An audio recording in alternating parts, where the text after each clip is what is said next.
Buenos días, les damos la bienvenida desde el Programa Nacional para la Promoción de la Ética, ProÉtica, en el marco de sus ponencias mensuales, ¿no?, que celebramos dentro de nuestro objetivo de ir propiciando espacios de debate crítico en torno a los problemas de la ética en la administración pública y de la ética ciudadana. En el día de hoy contamos con la presentación del doctor Manuel Villoria, quien es catedrático de Ciencia Política y de la Administración de la Universidad Rey Juan Carlos de Madrid, doctor en Ciencia Política y de la Administración por la Universidad Complutense de Madrid, director del Departamento de Gobierno y Administración Pública del Instituto Universitario Ortega y Gasset, donde en la actualidad dirige el programa de alta dirección pública y el curso superior de dirección y gestión de la seguridad pública. Entonces es un placer, Manuel, tenerte con nosotros. Así que sin más preámbulos, te damos el espacio para reflexionar sobre los vicios en la administración pública. Bienvenido. Muy bien, pues muchas gracias. Un placer estar con todas y todos ustedes. Agradezco a ProÉtica su interés en contactar conmigo para desarrollar esta ponencia. Voy a compartir con ustedes una presentación que espero nos haga más sencillo el desarrollo de la presentación y quizás que puedan ustedes visualizar algunas de las ideas fundamentales, ¿no? Como verán ustedes, el título que se ha elegido es el de los vicios de la administración y cómo afrontarlos. Para ello, lo primero que tendríamos que hacer es una tipología de vicios de la administración.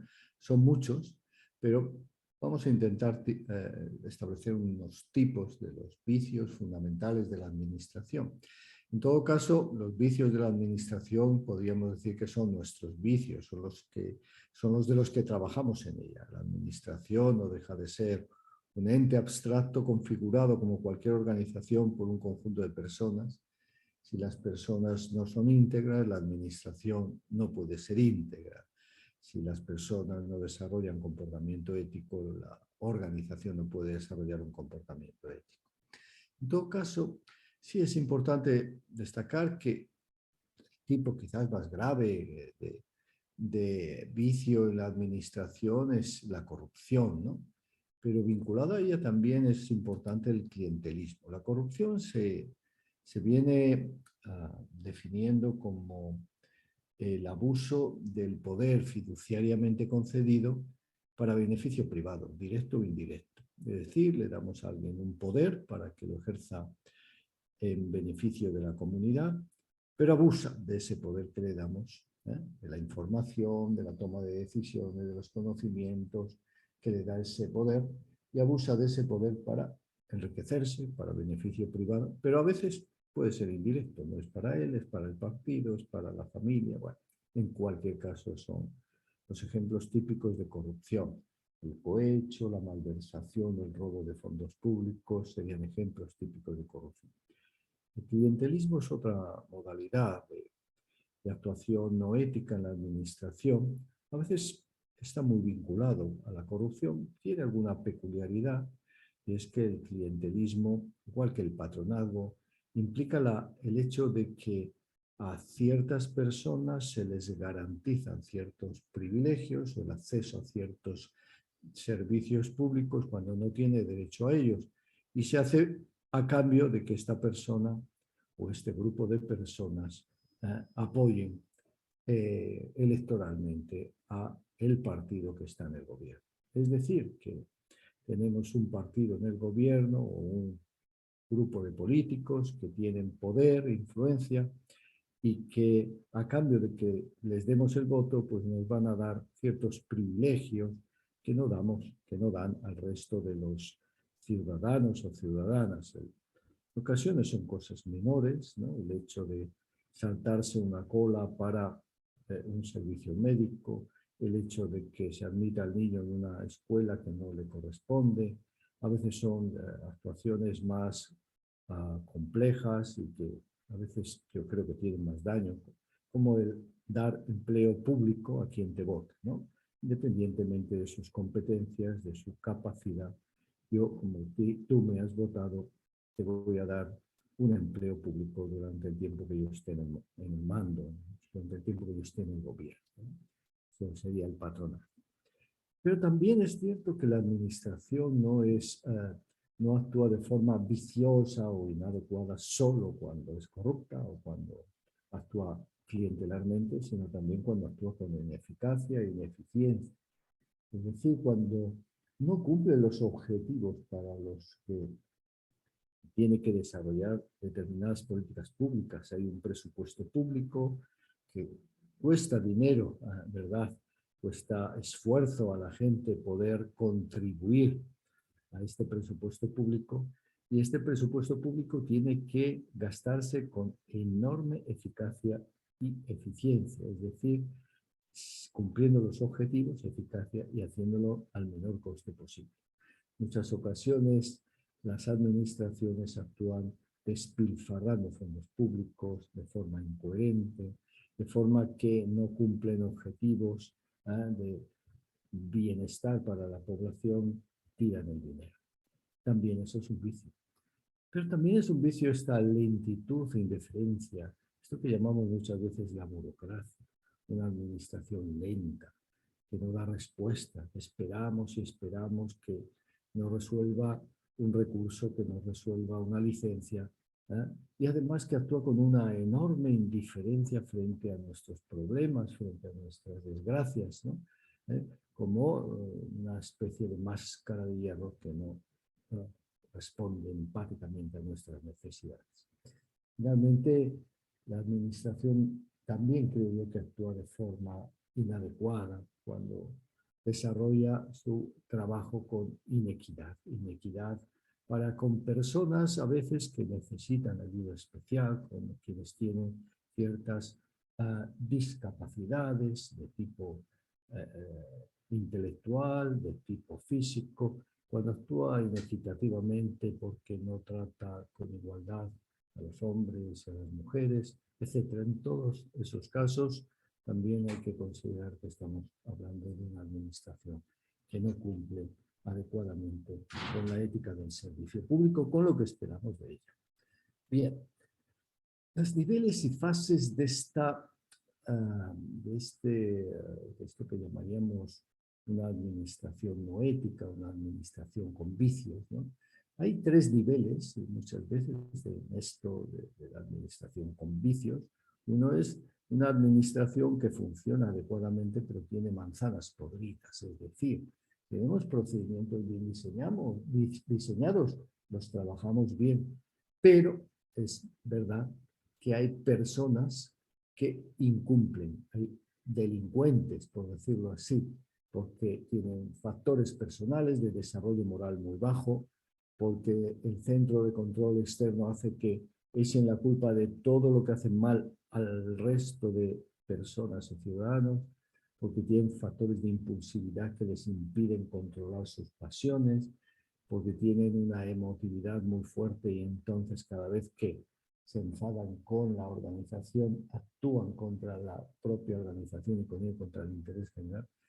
Son manzanas podridas, la organización funciona bien, pero hay personas que hacen que esa administración a veces dé una mala imagen, y además dificultan a los demás cumplir con su trabajo, porque son las manzanas podridas que dañan a nuestra organización. Más grave es cuando hablamos de lo que serían las organizaciones con grupos corruptos y no éticos, es decir, cuando en las organizaciones se insertan grupos que actúan como una especie de mafias internas, ¿no? En estos casos ya la organización no puede decir yo todo lo tengo bien organizado y esto es fruto de que alguien es un delincuente. Le hemos descubierto y le llevamos a la cárcel. No, aquí ya son grupos organizados dentro de la estructura que hacen muy difícil muchas veces que podamos cambiar el rumbo, ¿no? Estas personas además hacen a quienes llegan a esas unidades, les obligan a comulgar con sus prácticas corruptas o con sus corruptelas, etc. Esto se da mucho, por ejemplo, en la policía, esto se da en ciertas unidades, y muchas veces incluso en ciertas organizaciones de acción social en las que eso no debería ni pensarse, ¿no? Pero es así, existe. Finalmente está la organización depravada, ¿no? Que es una organización en la que ya está institucionalizado el mal, por decirlo así, ¿no? Ya es procedimentalmente defectuosa y además anormalizada, ¿eh? Procede a la normalización de los actos no éticos o de los actos corruptos en áreas clave. Ya es lo normal hacerlo de forma corrupta. Es normal cobrar un soborno. Es normal dar el contrato a los amigos. Es normal no venir a trabajar cuando llegan los viernes. No, bueno, pues estos son organizaciones ya depravadas. A veces es ya la organización es esquemáticamente defectuosa, es decir, hay un esquema ya de defectos, de vicios en la propia organización y que hacen que las corruptelas, los vicios son parte de la cultura organizativa, son parte de la forma de ver, de percibir y de trabajar en esa organización, ¿eh? Tercero, es cuando ya nos encontramos que los vicios vienen de arriba. En este caso, son los dirigentes quienes promueven comportamientos corruptos para beneficio privado. Son organizaciones en las que la cúpula, es la cúpula la que está corrupta, es la cúpula la que actúa de forma depravada, es la cúpula la que organiza el sistema para poder robar, para poder malversar caudales públicos. Bueno, como ven, son 3 niveles, pero si el primer nivel no lo atendemos adecuadamente, las manzanas podridas pueden convertirse en grupos corruptos y finalmente la organización entra en la depravación, la organización entra en el vicio compartido y finalmente, obviamente, no cumple con sus fines, ¿no? Bien, en las organizaciones depravadas, en las organizaciones que actúan de forma no ética, se pueden dar situaciones como las que voy a explicarles ahora. En primer lugar, lo que llamamos la normalización, es decir, son organizaciones en las que se diseñan los procesos para que la gente vea normal prácticas que son ilegales o no éticas, ¿no? Entonces, cuando preguntas a la gente, ¿usted cómo es que ha hecho esto? Dice, bueno, es que esto es lo normal, aquí siempre se ha hecho así, este es el procedimiento habitual, ¿no?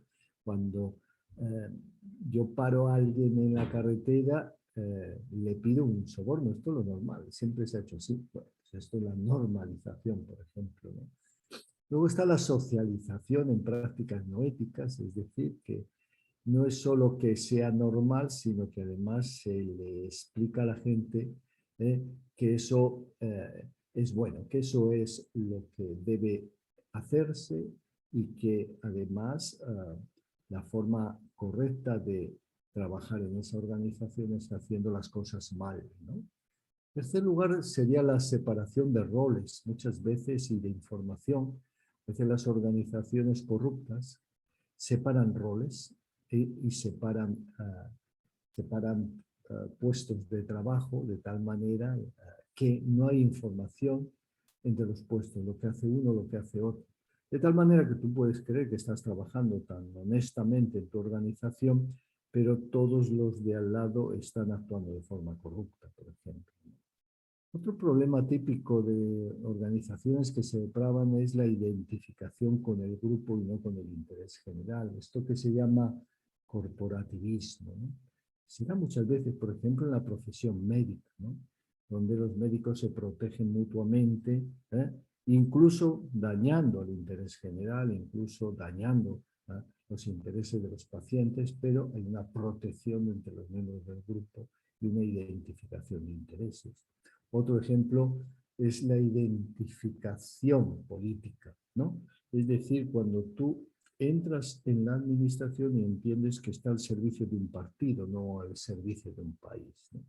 En ese caso hay que convivir con la vida y práctica del partido. Y si el partido está ahí es para ganar elecciones, si el partido está ahí es para mantenerse en el poder indefinidamente, Y para ello, ¿qué hay que hacer? Hay que comprar votos, hay que colocar a ciertas personas incompetentes, hay que dar contratos a los amigos, pues se hace. El fin justifica los medios, ¿no?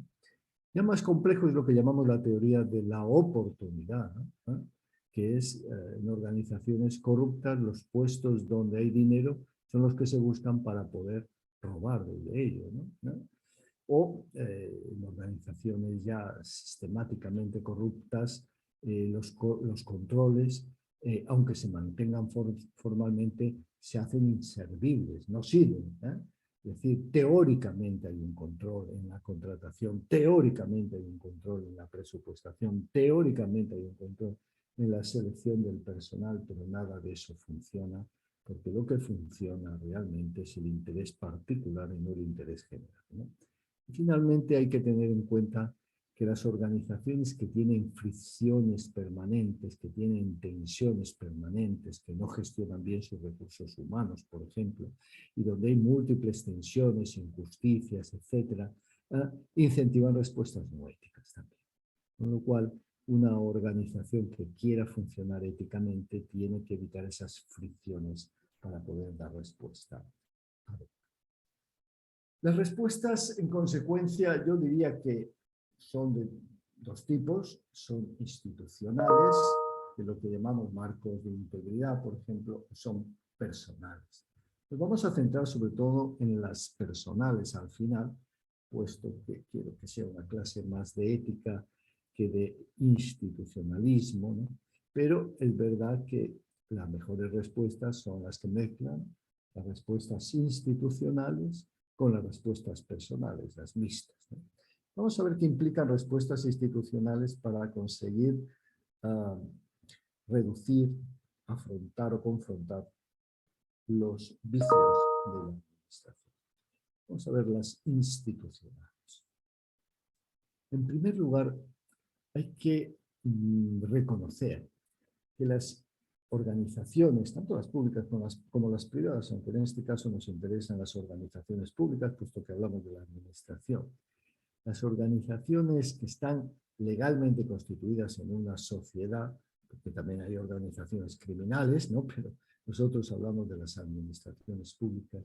Las organizaciones son los pilares de un sistema social justo, de un sistema social que funciona adecuadamente. Pero para ello, para que se conviertan en pilares de una sociedad justa, de una sociedad bien ordenada, estas instituciones y estas organizaciones tienen que estar construidas sobre sólida base moral, deben dedicarse a cumplir su misión social y deben cooperar para el bien común y promover la integridad de sus miembros. En consecuencia, cualquier organización pública en la que ustedes piensen, y repito que las organizaciones públicas no son solo las administraciones públicas, también son el poder judicial o el poder legislativo, también son los órganos de control constitucionales como el Tribunal de Cuentas, etc.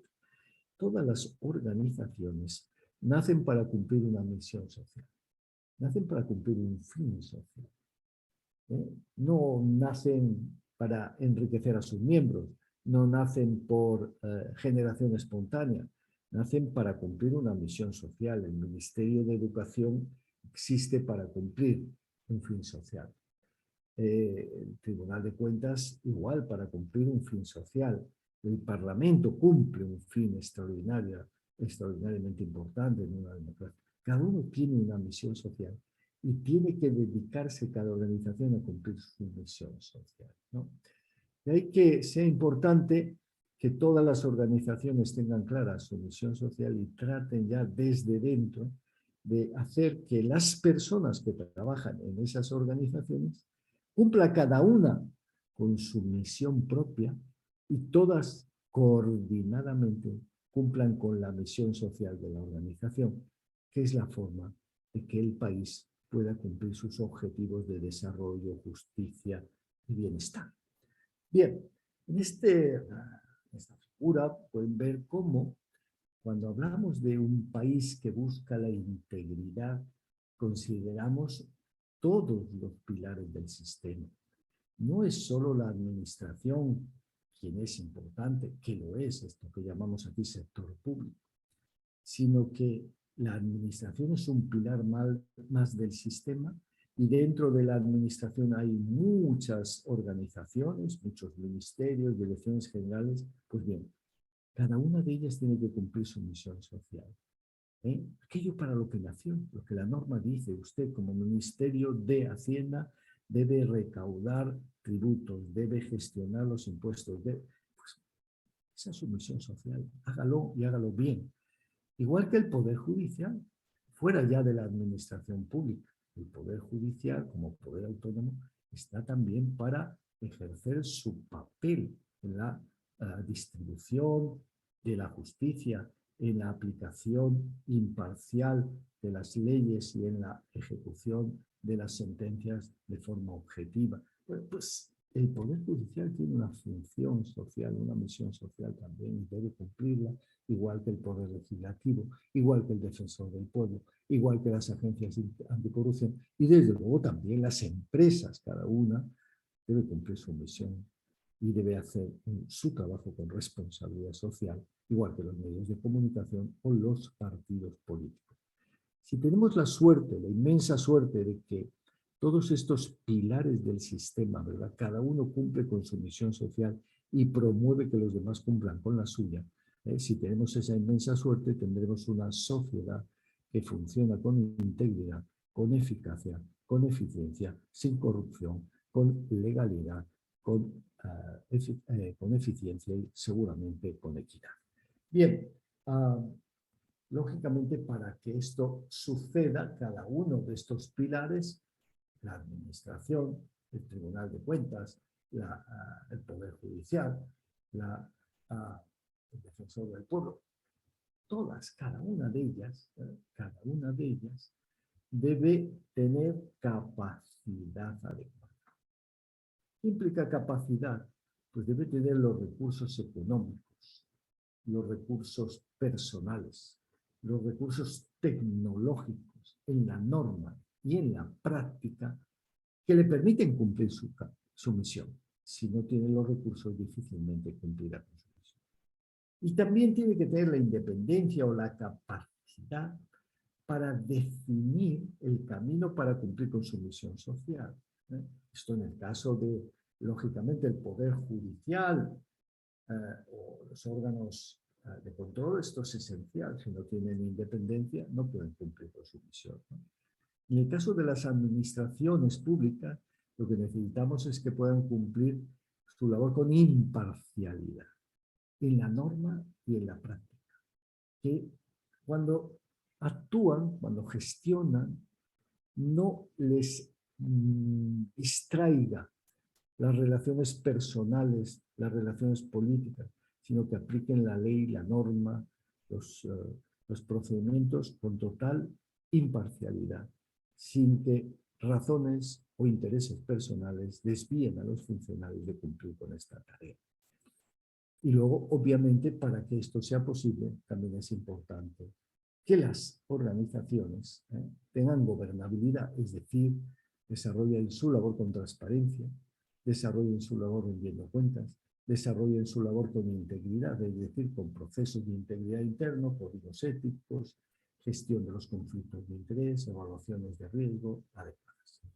Si tenemos esto, pues repito, tenemos los fundamentos de la integridad de una organización y seguro que estas organizaciones tienen muy pocos vicios, ¿no? Si tienen todo esto y todo esto lo hacen bien, son organizaciones donde la corrupción, si existe, será de alguna manzana podrida, pero no será institucionalizada, no tendrán clientelismo, actuarán con eficacia probablemente y con eficiencia, y desde luego intentarán seguramente ser equitativas y tratar a la ciudadanía con celeridad y con calidad en el servicio. Bien, las estrategias de reforma institucional para poder llevar adelante todo esto son complejas. Una vez que conocemos cuál es el nivel, ¿verdad?, de vicios de nuestras organizaciones públicas de todo nivel, todos los pilares. Una vez que tenemos claro eso, es evidente, conocida la calidad del marco, hay que desarrollar las reformas para que nuestro país construya un sistema de integridad nacional lo más sólido posible. Y en estas medidas, lógicamente, es importante no olvidar el carácter holístico de las reformas. Si tenemos un buen diagnóstico global, tendremos que ir a todos los pilares y en todos ellos tratar de mejorar las cosas. No nos podemos centrar en uno, todos los pilares son importantes. En todos ellos debemos desarrollar las reformas para que holísticamente, colectivamente, globalmente podamos dar respuesta a los problemas. Al final, como dice la OCDE, esto probablemente implica cambios políticos y legislativos, nuevas y mejores leyes, mejoras en el cumplimiento de las leyes existentes, mejores procedimientos para que las leyes puedan cumplirse. Esto exige cambios en las conductas, y para que haya cambios en las conductas es importante que las propias organizaciones desarrollen acción colectiva para la mejora continua, que la propia sociedad premie a las organizaciones que cumplen y castigue a las que no cumplen, que exista un activismo prosocial y anticorrupción creciente, que la ciudadanía no se deje pisar, no deje que le engañen, no deje que le roben. Y de luego esto implica un cambio cognitivo colectivo.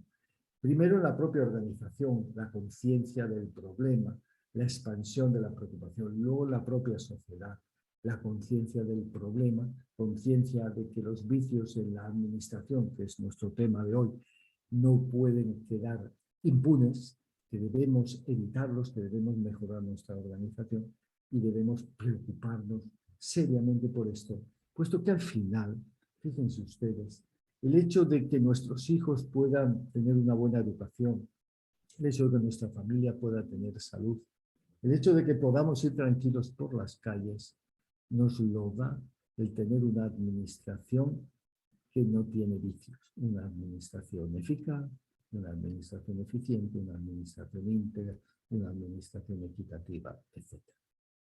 Luego, repito, ya dentro de cada organización, pues tenemos que diseñar nuestro propio sistema de integridad. Y un buen sistema de integridad, como ya he contado muchas veces, y en esto me baso en esa idea de este proceso, en este modelo de la OCDE, los marcos de integridad dentro de las organizaciones, ahora no estamos dentro, si yo soy el ministro de Educación, si yo soy el ministro de Sanidad, en fin, en República Dominicana, en España, donde sea, si yo soy el máximo dirigente de mi organización, lo que quiero es que mi organización cumpla adecuadamente su misión social, como les he dicho antes. Pero para que pueda cumplir su misión social es fundamental que esté bien estructurada y que tenga los sistemas adecuados para que yo pueda cumplir mis funciones y mis tareas, las que la ley me marca. Y para ello tengo que tener un buen subsistema de recursos humanos, un buen subsistema de contratación, un buen subsistema presupuestario, un buen subsistema de control y unos procedimientos adecuados para poder desarrollar, por ejemplo, adecuadamente el subsistema de recursos humanos, de tal manera que me permita seleccionar, me permita formar, me permita controlar, me permita desarrollar, me permita evaluar el rendimiento de mis empleados, y para eso necesito una estructura adecuada, una buena dirección de recursos humanos que me permita llevar adelante esto, por ejemplo. Pero es importante que entiendan que todos los subsistemas están intercomunicados, interrelacionados en un entorno que es el de nuestro país, que es en esta parte azul, pero nuestra organización tiene múltiples subsistemas que están interconectados, interrelacionados para que nuestra organización pueda llevar adelante su misión. Y uno de los subsistemas que nunca podemos olvidar es el subsistema de integridad, que es este de carácter gris que tenemos. Y aquí en un buen subsistema de integridad, ¿qué es lo que es fundamental? Pues tener los instrumentos, los procesos y los órganos adecuados también, igual que en recursos humanos, igual que en presupuestación, igual que en contratación, etc. En el caso de los recursos, de los subsistemas de integridad,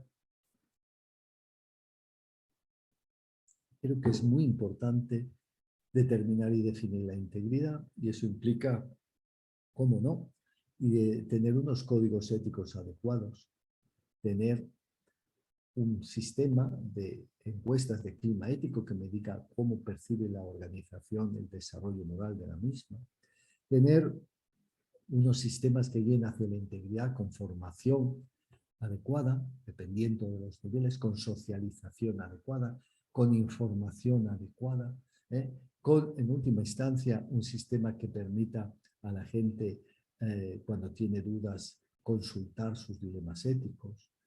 Eso es guiar hacia la integridad, pero también tenemos que controlar. Y para controlar es fundamental, en primer lugar, tener una buena evaluación de riesgos de integridad en nuestra organización. ¿Dónde están los riesgos? ¿En qué medida esos riesgos están controlados? ¿En qué medida son más o menos graves? ¿En qué medida estamos más o menos expuestos a su realización efectiva? Establecer las barreras adecuadas para que estos riesgos no se lleven por delante de nuestra organización si se producen. En consecuencia, tenemos que evaluar bien los riesgos y tenemos que gestionar bien los conflictos de interés. Conflicto entre los intereses privados de las personas que todos tenemos y su obligación de servir el interés general. De ahí la importancia de evitar que un ministro pueda contratar su propia empresa en la organización correspondiente o que pueda contratar a su propio hermano, en fin, tantas y tantas cosas, ¿no? Tenemos que gestionar los conflictos de interés de forma adecuada y tenemos, cómo no, que tener un buen sistema de ventanillas de denuncia, canales de denuncia y de protección a quienes alertan de estas denuncias, para que una vez que tengamos estas denuncias de incumplimiento, podamos desarrollar inspecciones adecuadas y finalmente sancionar adecuadamente, imponer las sanciones y evitar la impunidad, evaluando cada cierto tiempo el funcionamiento de todo el subsistema de integridad. Para eso tenemos órganos como los comités de ética, los oficiales de cumplimiento, los inspectores internos, etc.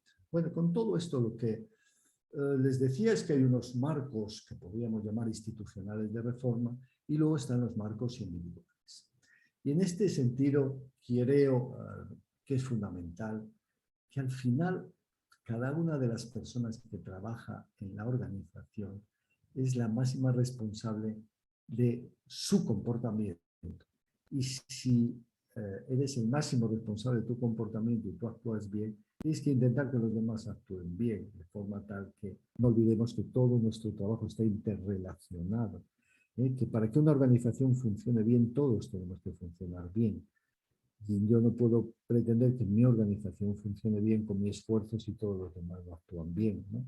Entonces hay una actitud ética que es fundamental en las organizaciones públicas y para ello hay dos formas de enfrentar nuestra responsabilidad en las organizaciones.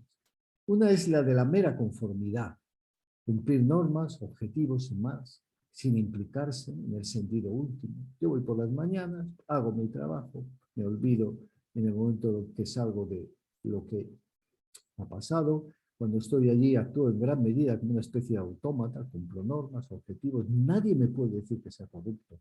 Nadie me puede decir que yo no esté actuando de forma, o que yo esté actuando de forma. Nadie me puede decir que esté actuando de forma inadecuada. Pero esta conformidad exterior, yo creo que desactiva la capacidad moral de la gente, ¿no? Entonces, cumplimos. ¿Por qué cumplimos con las normas? Para evitar problemas. ¿Por qué hay que cumplir objetivos? Pues para que me paguen a final de mes y no me echen. Pero falta esa dimensión moral y por eso entiendo que es fundamental otra postura en la que el trabajador público reflexione sobre las normas y sobre el sentido ético de su trabajo. Yo creo que esto es muy importante. Que las personas, cuando trabajamos en las organizaciones, pensemos, estas normas son las más adecuadas, hay que mejorarlas. ¿Cuál es el sentido ético de mi trabajo? ¿Cómo cumplo con mi misión y cómo consigo que mi organización cumpla con su misión social? De esta manera asumimos nuestra responsabilidad de forma voluntaria, ¿no? Somos conscientes de nuestras obligaciones, del papel que desempeñamos, ¿no? Y a partir de ahí damos lo mejor de nosotros mismos, ¿eh? Damos nuestra energía, nos entregamos al servicio público. Yo creo que estas actitudes diferentes son fundamentales para que las organizaciones públicas realmente cumplan su misión social y para evitar vicios posteriormente, ¿no? Si yo simple y llanamente miro hacia mis objetivos y me olvido de todo lo demás, a lo mejor alrededor mío lo que existe es una corrupción generalizada. Y yo, mirando hacia otra parte, contribuyo a que nada cambie. Es necesario asumir una responsabilidad moral en las organizaciones e intentar que nuestra organización funcione de la mejor manera posible. Bueno, entonces, al final, yo creo que en este marco, ¿no?, de la construcción de la epicidad del servidor público, ¿no?, yo creo que hay algo muy importante y es que los servidores públicos tenemos que tomar decisiones, ¿no? Y tenemos muchas veces dilemas éticos y sobre todo problemas éticos. Y tenemos que priorizar un valor sobre otro y tenemos que tomar decisiones que sirvan al interés general, que realmente permitan a nuestras organizaciones cumplir con su misión. Y para ello son importantes elementos como los siguientes. En primer lugar, la sensibilidad moral. Yo creo que todos los servidores públicos tenemos que ser conscientes de que muchas de nuestras decisiones, aunque parezcan técnicas, puramente técnicas, tecnocráticas, detrás de ellas hay personas, detrás de ellas hay seres humanos. Y no hay que obviar ese elemento moral de nuestra responsabilidad hacia los demás, ¿no? Yo puedo tener que decidir si la sanción que pongo a una empresa es más o menos grave por cierto incumplimiento, o si debo internar residencialmente a una persona que tiene una cierta discapacidad intelectual o no. Son decisiones técnicas de servidores públicos, pero detrás de ellas hay personas, ¿no? Y lo que no se puede olvidar es esa dimensión de mi responsabilidad también hacia los demás y de que detrás de estas decisiones hay una decisión no técnica tan solo, sino también, ¿no? Entonces, hay que aprender a tomar decisiones de carácter ético, si debemos informar o no en determinados casos a las personas, a las familias, por ejemplo, en casos de ciertos comportamientos por parte de personas con discapacidad, por ejemplo, si hay de implicar o no a más personas que al usuario del servicio en cierto tipo de decisiones. En fin, el ámbito de los servicios sociales, por ejemplo, ahí hay decisiones muy complejas, que no es tan sencillo, y que tenemos que entender que hay una dimensión moral, ética muy importante. Desde luego que hay que evitar el mal, ¿no? Hay que buscar qué es lo que dicen las normas para ver lo que está prohibido claramente, ¿no? En consecuencia, las funcionarias y funcionarios, los servidores públicos, tienen que desarrollar juicio moral. Y para ello tenemos que tener claro qué acción es la más adecuada moralmente. ¿Cuál es la acción más adecuada moralmente? En nuestro caso, esto exige juicio moral, conocimiento. Para ello es fundamental pues, una serie de cursos, una serie de sistemas que mejoren nuestras competencias, mejoren nuestros conocimientos. Todos los servidores públicos tenemos que conocer bien las normas, los códigos, los estándares, nuestra posición y responsabilidad ante la sociedad y ante nuestra propia organización, las reglas y teorías morales más importantes, el reconocer el bien último, lo público y lo humano por encima del interés privado. Eso es mejorar el conocimiento, pero también tenemos que mejorar habilidades, tenemos que entender bien las normas, aplicarlas bien, tenemos que definir los problemas como problemas éticos y tenemos que tener la capacidad de ver los problemas desde diferentes puntos de vista, usar bien las teorías éticas, saber priorizar reglas y consecuencias, tener habilidades para la toma de decisiones éticas. Pero sin lugar a dudas, lo más difícil es mejorar nuestras actitudes, ¿no? Que entendamos la importancia de la cultura de la legalidad, de respetar las leyes, de respetar las normas, de dar seguridad y previsibilidad al comportamiento de la administración, pero al mismo tiempo tener la capacidad de, junto a una aplicación objetiva de las normas, tener en ocasiones la perspectiva humana, la empatía, para entender los problemas de la gente, tener la flexibilidad en el análisis de las teorías o en la aplicación de las reglas, y tener autonomía y desarrollar virtudes. Y esto es fundamental porque al final tenemos que, para actuar éticamente, nuestras organizaciones, muy importante la motivación moral, la inclinación a elegir lo moralmente apropiado. Hay gente que tiene sensibilidad en el sentido de que ve que el problema es ético. Hay gente que tiene juicio moral, que sabe cuál sería la actitud y el comportamiento correcto, pero luego no actúa correctamente. ¿Por qué? Porque no está motivado moralmente, porque tiene otros motivos por encima del motivo moral. Por ejemplo, el motivo económico. Prefiero enriquecerme a cumplir con mi misión como ciudadano, como servidor público. Bueno, pues ese es otro elemento fundamental. Entonces, sensibilidad moral, juicio moral, motivación moral y carácter. Es la capacidad para convertir el juicio en acción. Esto que llamamos ser verdaderamente íntegro implica ser coherente en tu comportamiento diario, con los principios, normas y valores propios de un servicio público, ¿no?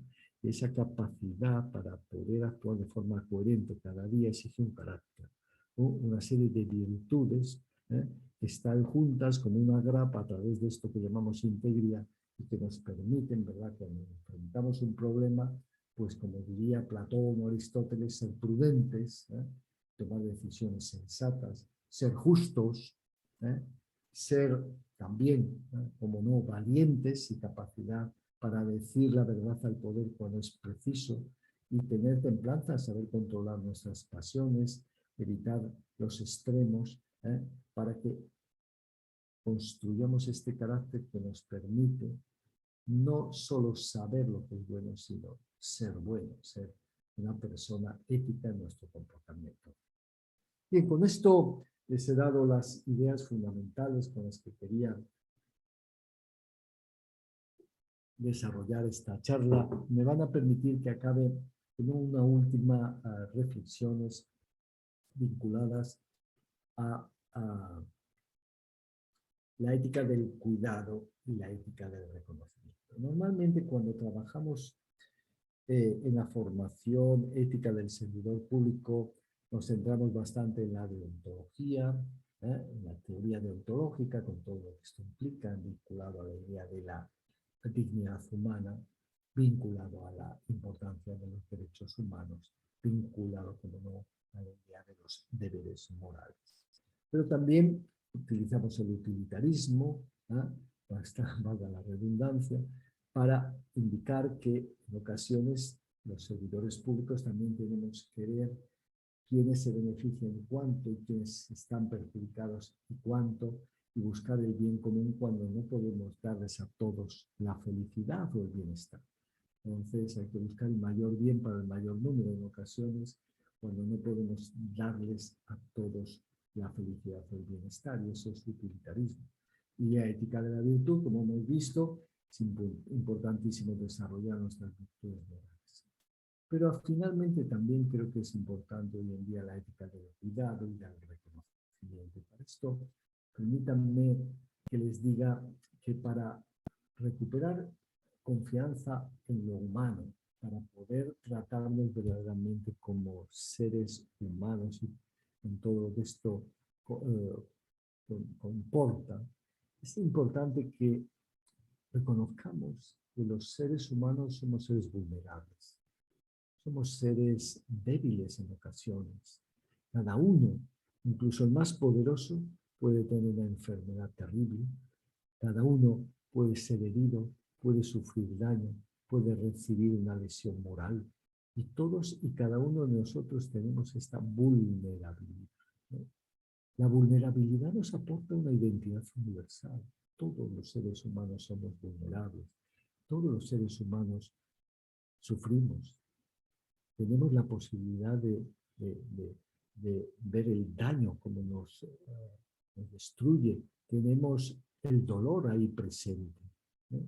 Aunque en la vida real la vulnerabilidad es asimétrica. Obviamente hay personas que están constantemente sometidas al dolor, a la lesión moral, al desprecio, al daño y al perjuicio. Y hay otros que difícilmente están sometidos a esto, aunque también pueden en cualquier momento caer bajo la enfermedad o bajo situaciones de perjuicio. En todo caso, esta idea de la vulnerabilidad humana, yo creo que a todos nos hace iguales. Y esto es muy importante.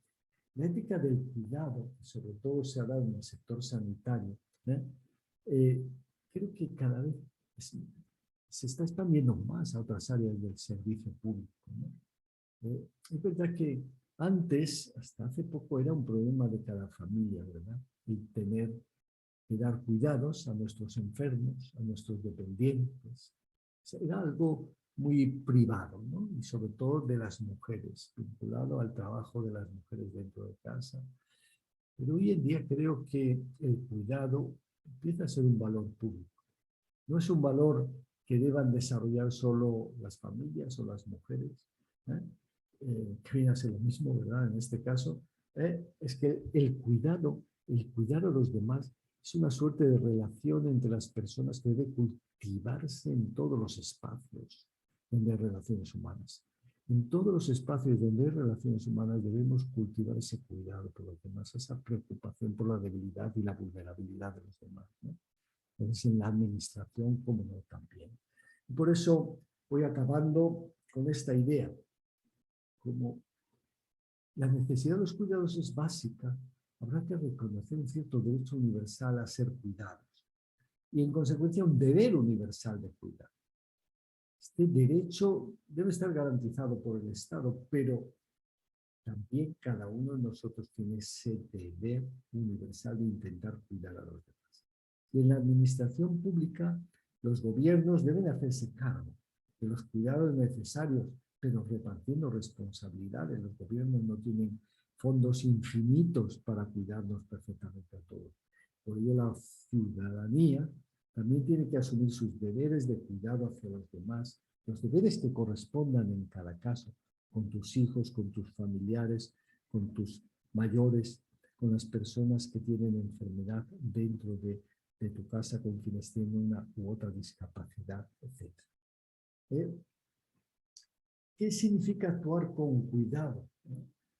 Pues reconocer que aquellas personas a las que tenemos que cuidar son seres humanos y como tales siempre tienen que ser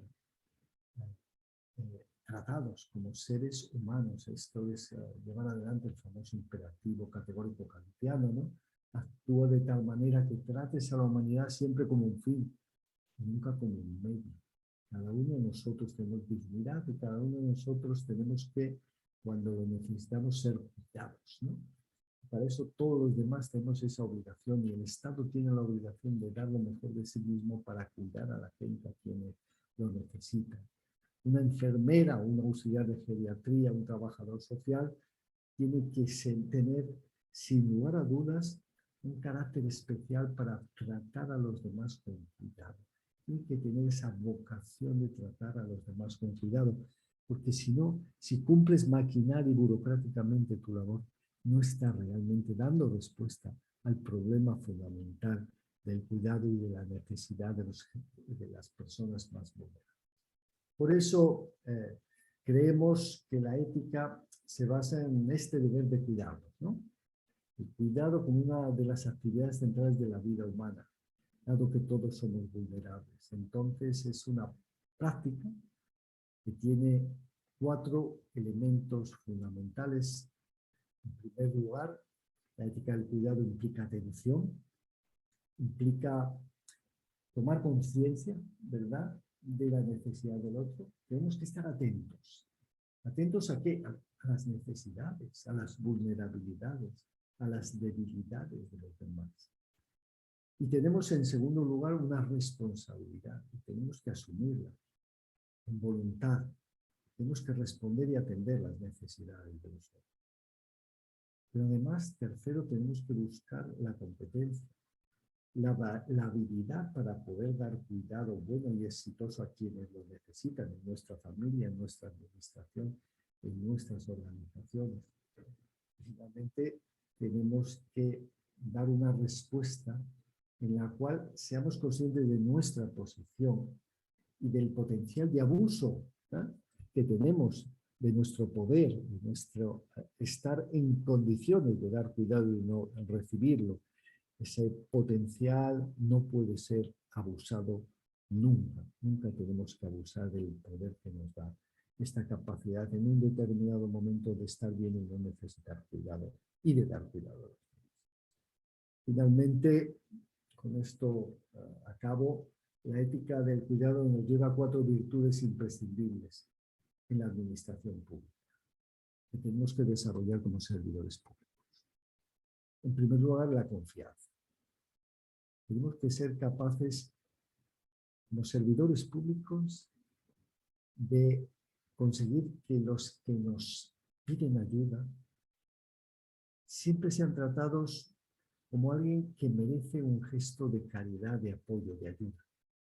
La confianza se pierde cuando uno actúa burocráticamente, cuando no mira a los ojos de quien sufre, de quien siente la necesidad, cuando la escuchas distraída, cuando falta delicadeza.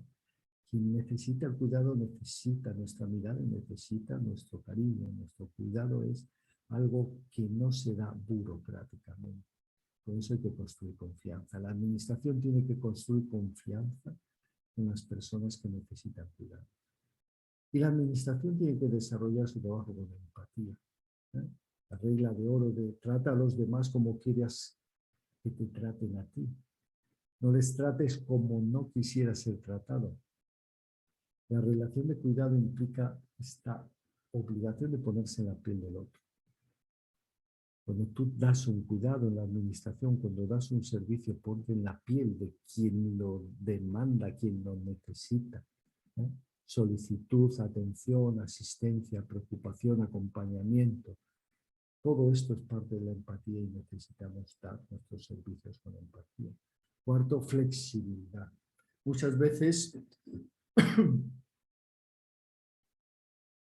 la burocracia tiene una valoración negativa. ¿Por qué? Pues porque actúa de forma distante, sin que sea capaz de conocer las circunstancias del otro.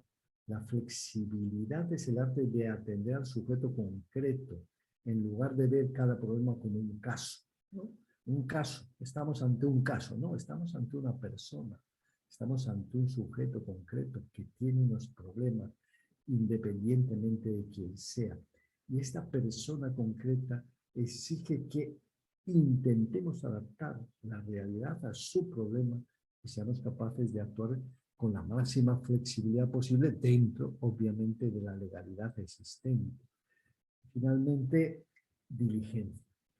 Una de las rémoras más graves, una de los vicios con los que empecé, es la lentitud en la toma de decisiones, ¿no? En consecuencia, tenemos que intentar, para poder trabajar con cuidado, para dar cuidado a la gente, con la agilidad en la resolución de los problemas y de los conflictos existentes. Bueno, con todo esto, creo que hemos visto lo que llamábamos esos vicios fundamentales de la administración y le hemos intentado dar 2 respuestas, unas institucionales, otras personales, de desarrollo moral. Hemos acabado con la ética del cuidado como una de las formas más importantes a través de las cuales los servidores públicos podemos superar los vicios de la administración pública. Nada más, muchas gracias. Me someto a sus cuestiones, a sus preguntas.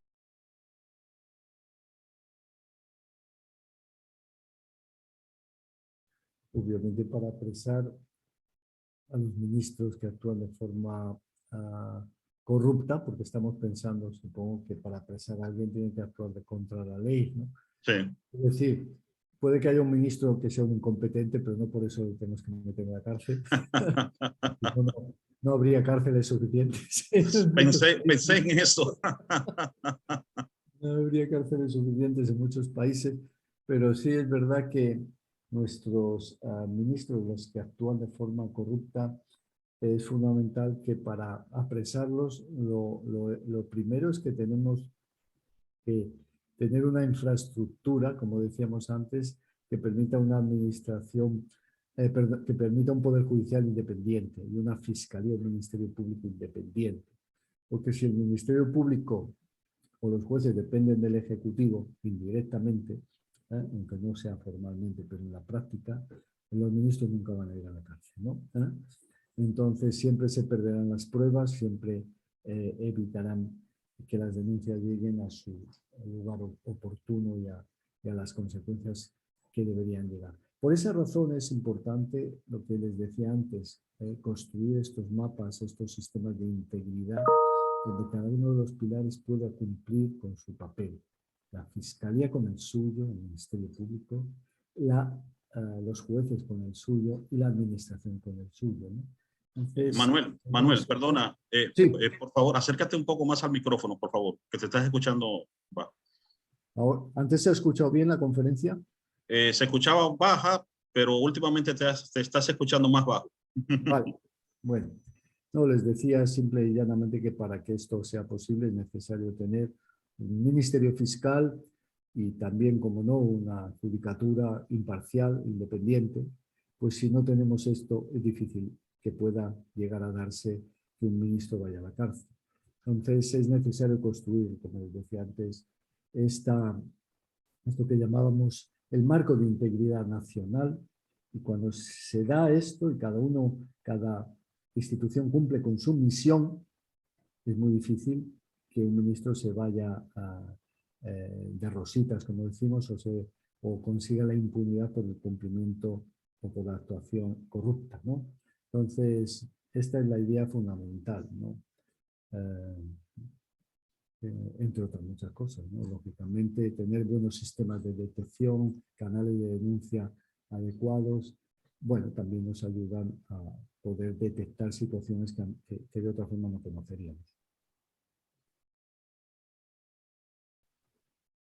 La verdad es que en conjunto yo creo que hay varios textos que pueden, en inglés, por ejemplo, Ethics Primer es un buen libro que sistematiza muy bien todo lo que más o menos hemos dicho aquí.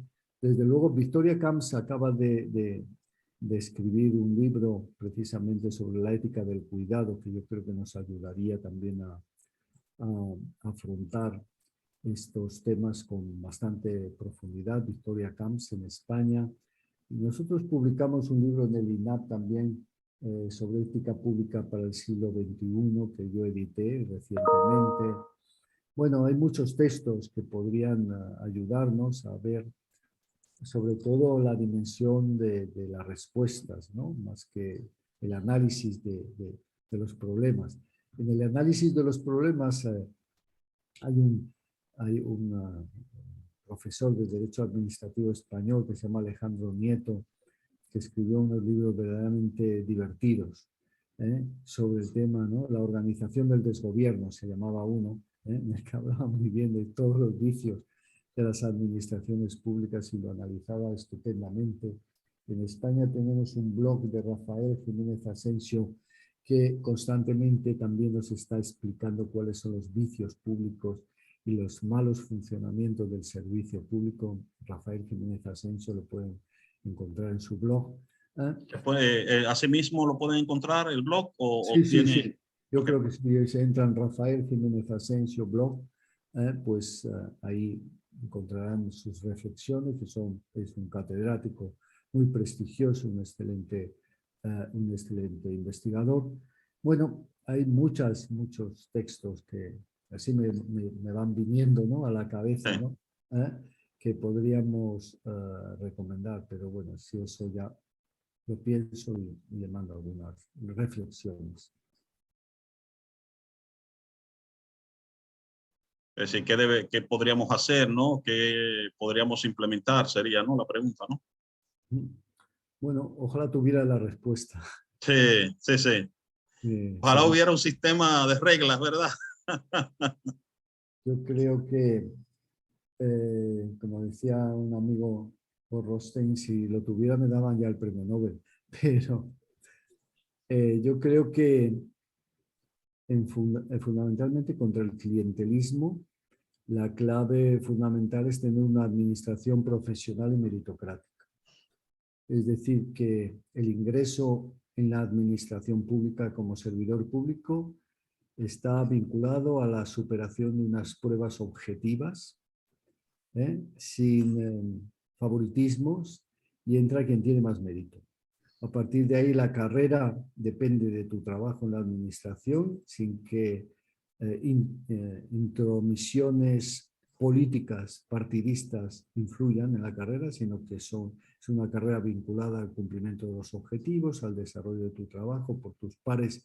Son tus pares los que en gran medida te evalúan, y desde luego con un sistema de dirección pública profesional, como el que, por ejemplo, tienen en Chile, que han conseguido con dificultades, pero han conseguido mantener una dirección pública profesional, de tal manera que los directivos, una gran parte de ellos son los directivos de la administración pública, no ya solo los servidores públicos, sino los directivos, directores generales, etcétera, son profesionales que no cambian cuando cambia el gobierno.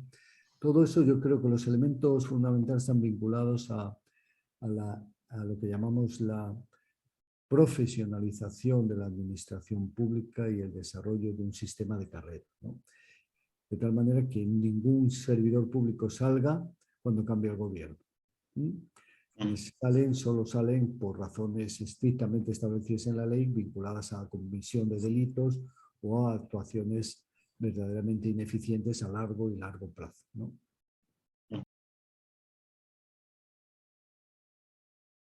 Creo que la clave fundamental es que entendamos que esto es un sistema, ¿no? Interdependiente, y que debemos ser capaces de verlo en su colectividad y en sus conexiones. Es verdad que eso solo lo puede hacer, claro, el gobierno, ¿no? Desde el centro, ¿no? El presidente tiene la capacidad de verlo todo. El resto lo tenemos complicado. Pero entonces, ¿qué podemos hacer el resto?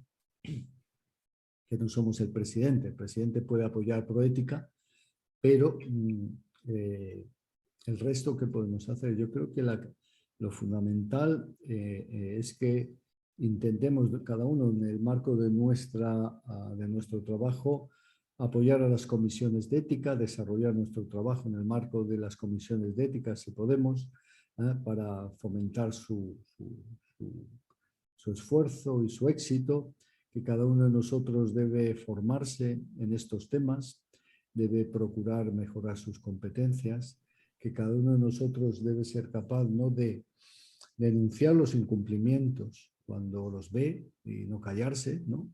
Para eso ojalá tuviéramos canales de denuncia que nos garantizaran la protección del alertador y canales de denuncia que nos garantizaran la confidencialidad. Bueno, esencialmente esto, ¿no? Es una responsabilidad personal que cada uno debe tener, y sobre todo esta capacidad de cada uno debe ser reforzada con mecanismos institucionales adecuados para evitar que para ser ético tengamos que ser un héroe, porque héroes hay pocos, ¿no? Si para ser éticos necesitamos ser héroe, es difícil ser héroe, ¿no? Aún así los hay y nos marcan un camino, pero no todo el mundo tiene la valentía de ser un héroe, ¿no? Uh-huh.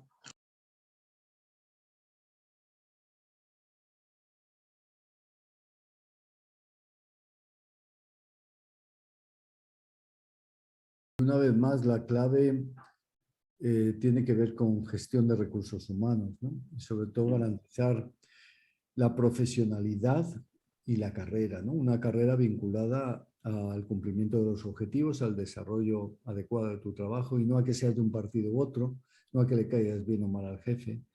Para eso exige también un sistema bien estructurado, bien diseñado, donde los ministerios, ¿verdad?, tienen una misión social. A partir de ahí tienen un plan estratégico, tienen un sistema de objetivos, tienen unas organizaciones para cumplir sus objetivos. Cada uno dentro de su organización sabe cuál es su misión, cada uno dentro de su organización sabe cuáles son sus objetivos y a partir de ahí, cumpliendo tus objetivos, vas desarrollando tu carrera. En fin, esto es, como todo, un proceso complejo, pero el camino lo sabemos. El problema es la voluntad política para llevarlo adelante.